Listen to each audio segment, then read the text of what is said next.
मीर मदीना निकरी डेरा ॾिनऊं काठीअ पाणीअ गाह खे माण्हू मुकाऊं चढ़ंदे चयाऊं त थींदी वेढ़ वॾांदरी नवनि लफ़्ज़नि जी माना मीर हिन बैत मूजिबि लफ़्ज़ मीर जी माना थींदी इमाम शाह या शहज़ादा मदीनिया माना मदीने खां डेरो माना रहण जी जाइ घर हंध मकान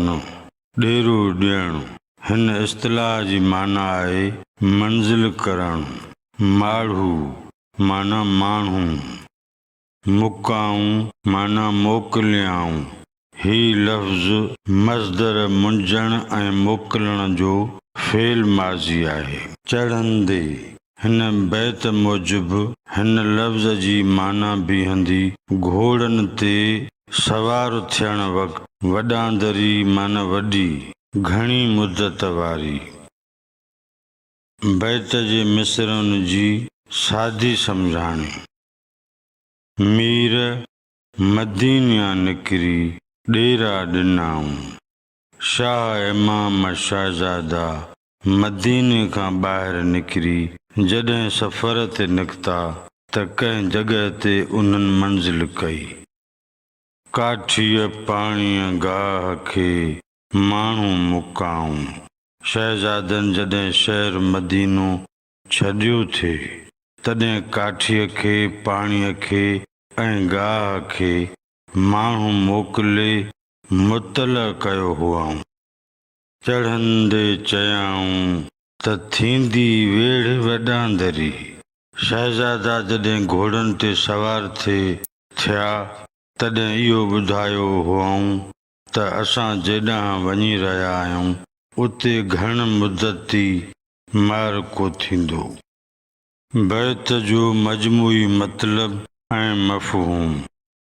के जंगियूं हथियारनि सां विढ़ियूं वेंदियूं आहिनि जिन में जल्दी जल्दी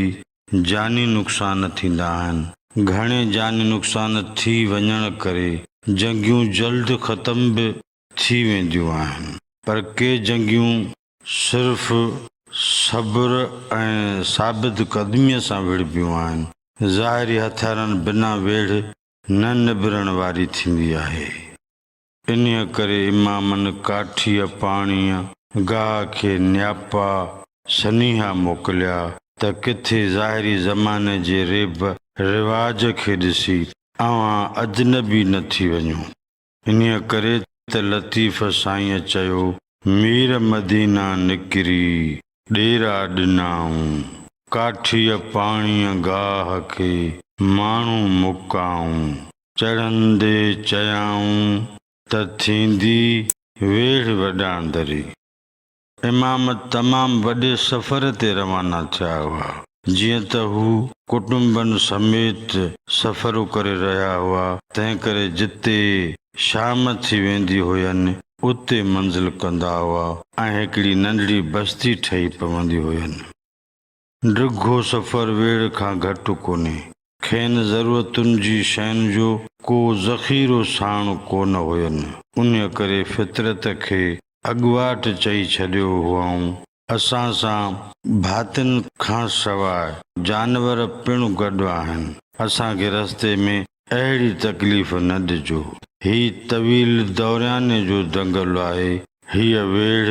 वॾे सब्र ऐं साबित क़दमीअ सां विढ़ी खटणी आहे